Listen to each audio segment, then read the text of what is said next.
नमस्ते विद्यार्थियों। आज हम कक्षा 9 पद्य भाग का कैदी और कोकिला पाठ पढ़ने जा रहे हैं। कैदी और कोकिला कविता लोकप्रिय कवि माखनलाल चतुर्वेदी जी की एक बहुत ही प्रसिद्ध और लोकप्रिय कविता है। इस कविता में भारतीय स्वतंत्रता सेनानियों के साथ जेल में किए गए दुर्व्यवहार और यातनाओं का मार्मिक चित्रण है। जेल में कवि एकाकी जीवन जी रहा है और बहुत ही उदास है। अपने मन के दुख, असंतोष और ब्रिटिश शासन के प्रति आक्रोश को प्रकट करते हुए कवि कहता है कि ये समय मधुर गीत गाने का नहीं बल्कि मुक्ति गीत गाने का है।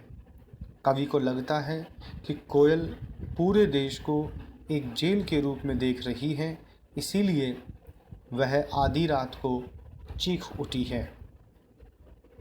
कवि लिखता है, क्या गाती हो, क्यों रह जाती हो, कोकिल बोलो तो, क्या लाती हो, संदेश किसका है, कोकिल बोलो तो।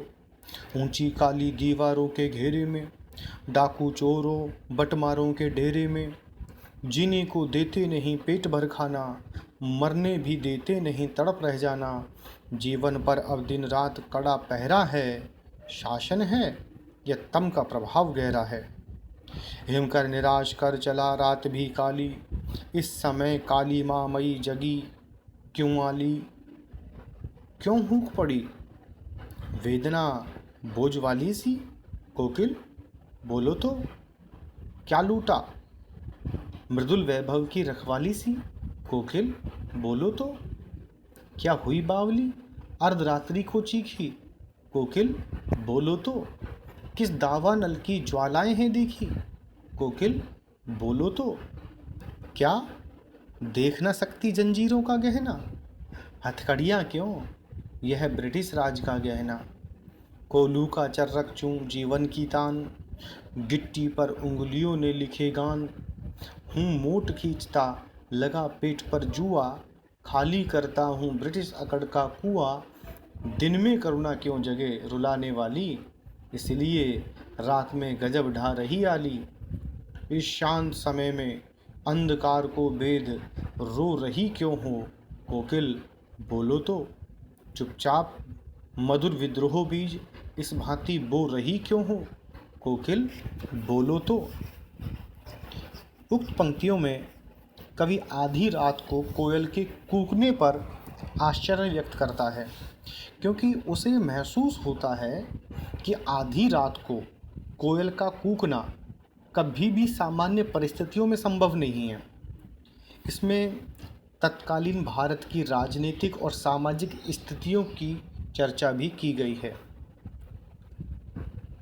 आधी रात को कोयल का कूकना कवि को उद्वेलित कर गया, परेशान कर गया। उसका मन जिज्ञासाओं और प्रश्नों से भर उठा। उसे जेल के दुर्दांत वातावरण का स्मरण हो आया, जहाँ वह चोरों, डाकुओं और बटमारों के रास्ते में लुटेरों के संग भूखा रहने को विवश रहना पड़ा था। ऐसे में कवि कोयल से पूछता है कि कारावास की जेल की इन ऊंची ऊंची दीवारों में मैं यहाँ बंदी जीवन व्यतीत कर रहा हूँ। यहाँ पेट भर खाना भी नहीं मिलता है, व्यक्ति सो भी नहीं सकता, न मर सकता है, केवल तड़पना ही उसके जीवन की नियति बन गई है। जीवन पर शासन का नियंत्रण है।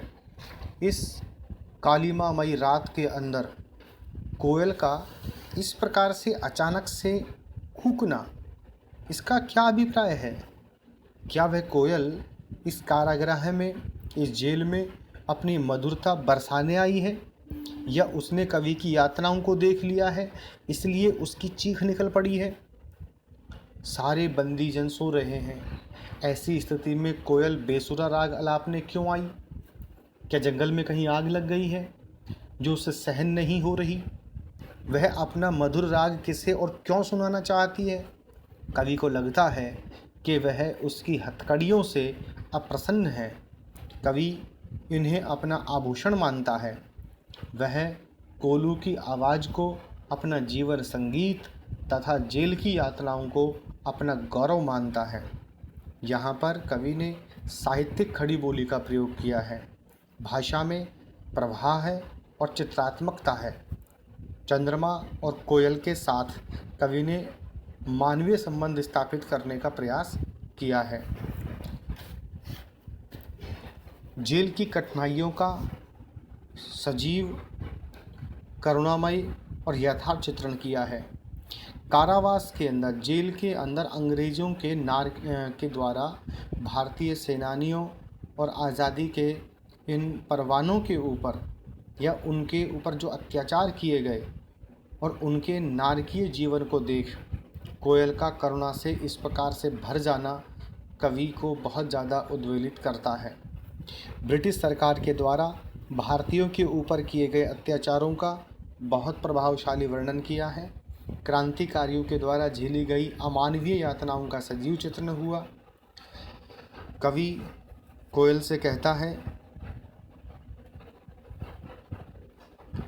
काली तू रजनी भी काली, शासन की करनी भी काली, काली लहर कल्पना काली, मेरी काल कोठरी काली, टोपी काली कमली काली, मेरी लौह श्रृंखला काली, पहरे की हूँ कृति की ब्याली, तिस पर है गाली ए आली, इस काले संकट सागर पर मरने की मदमाती, कोकिल बोलो तो अपने चमकीले गीतों को क्यों कर हो तैराती, कोकिल बोलो तो तुझे मिली हरियाली डाली, मुझे नसीब कोठरी काली, तेरा नभ भर में संचार, मेरा 10 फुट का संसार, तेरे गीत कहाँ वे वाह, रोना भी है मुझे गुनाह, देख विषमता तेरी मेरी, बजा रही तिस पर रणभेरी, इस हूँ कृति पर अपनी कृति से कहो क्या कर दूँ, कोकिल बोलो तो मोहन के व्रत पर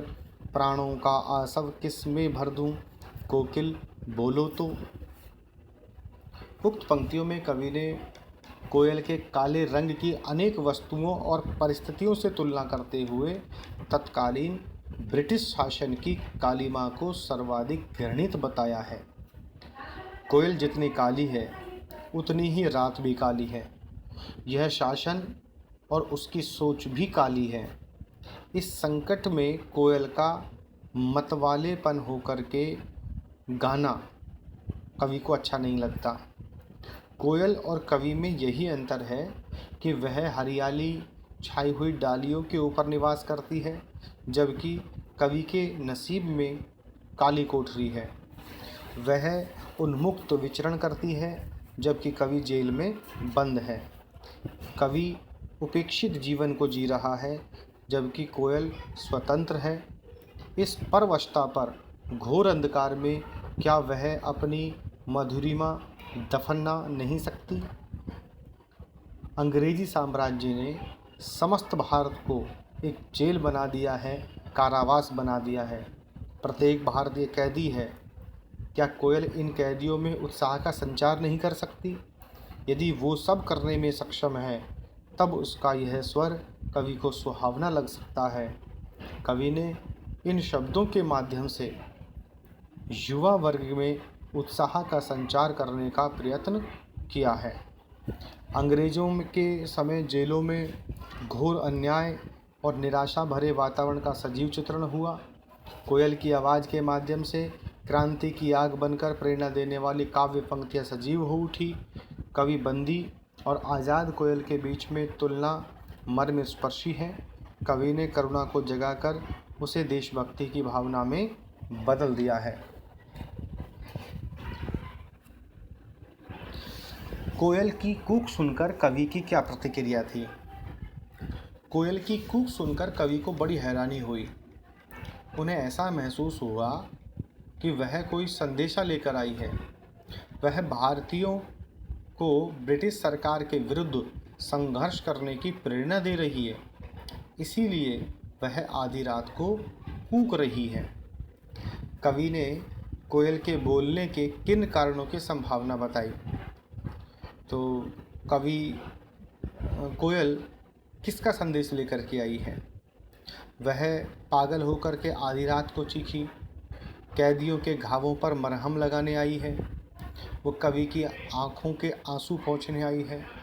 वह स्वतंत्रता का गान सुनकर लोगों को प्रेरित करने और उनमें जोश भरने आई है। किस शासन की तुलना तम के प्रभाव से की गई और क्यों? ब्रिटिश सरकार के कुशासन की तुलना तम के प्रभाव से की है, क्योंकि उनके दमन चक्र ने जनता को झकझोर कर रख दिया।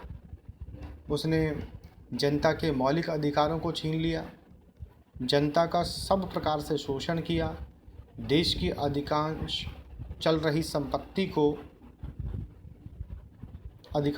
और अचल संपत्ति को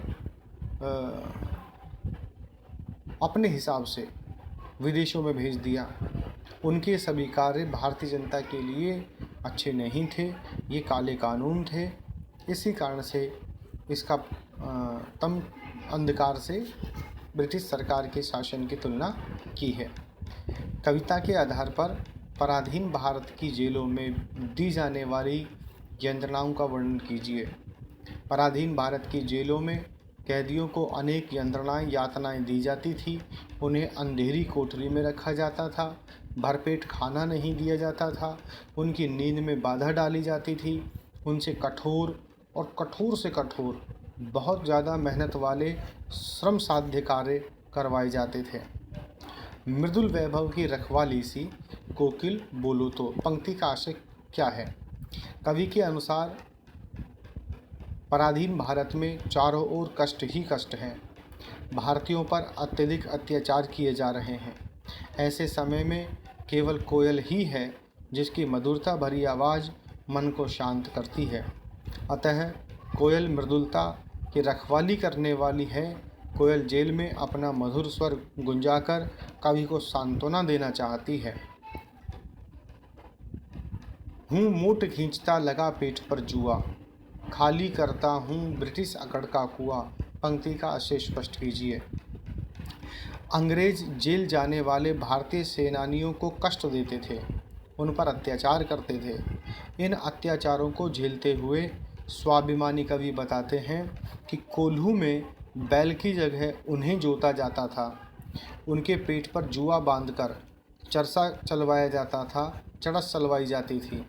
भाव यह है कि उनसे पशुओं जैसा कठोर काम करवाया जाता था। कवि उन सब अत्याचारों को सहन करते रहे, जिससे अंग्रेज़ों की अकड़ कम हो गई।